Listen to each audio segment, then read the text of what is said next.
क्या देहरादून की गुंजन को बचाया जा सकता था? ये सवाल लोग अब देहरादून पुलिस से पूछ रहे हैं, क्योंकि देहरादून पुलिस से इसलिए पूछ रहे हैं कि जिस लड़की की आज सुबह निर्मम हत्या हुई है 2 फरवरी की सुबह को, उसने 2 दिन पहले 31 जनवरी को पुलिस को शिकायत दी थी। उसने खुड़बड़ा पुलिस चौकी में एक शिकायती पत्र दिया था जिसमें उसने कहा था कि इस लड़के से मेरी जान को खतरा है।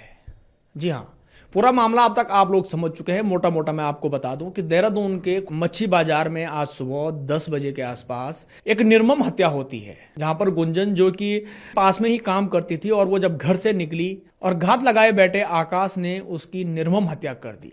और ये जो पूरा घटनाक्रम है ये प्रेम प्रसंग के चलते हुआ है।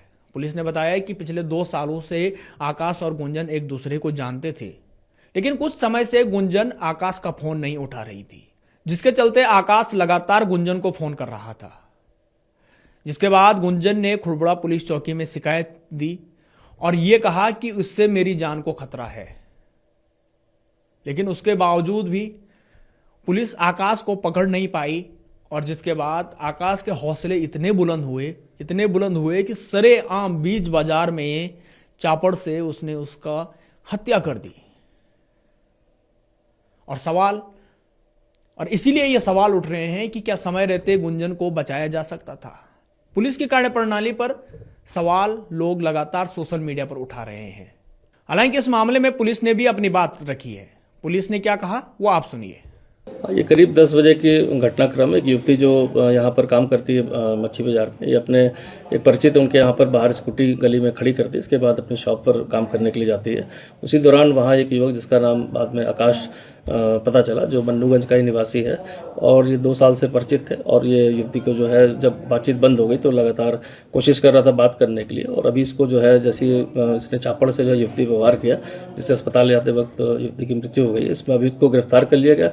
इससे समस्त थाने में पूछताछ की जा रही है कि पीछे पूरा प्रकरण क्या था, इस तरह का जघन्य कांड करने के पीछे क्या मंशा रही है, इस सभी चीज के लिए हमारी टीम पूछताछ कर रही है। इसमें एक चीज निकल के आई थी कि लड़का काफी पहले से परेशान कर रहा था और इसकी शिकायत भी गई थी शायद चौकी थाने में, तो उसमें क्या कोई कार्रवाई हो पाई? देखिए, इसमें स्पष्ट करना चाहूंगा कि इसमें 31 तारीख को लड़की द्वारा जो शिकायत दी गई थी कि को ऐसा पता चला कि हम मेरी से दोस्ती, जिसमें मेंशन किया था दोस्ती, और मैं इससे बात नहीं कर रही हूँ काफी महीनों से, ये मुझसे बात करना चाहता है, कहीं मेरे पर कोई हमला करके, ऐसा कोई मुझे सुनने में आया कि मेरे पर कोई हमला कर सकता है।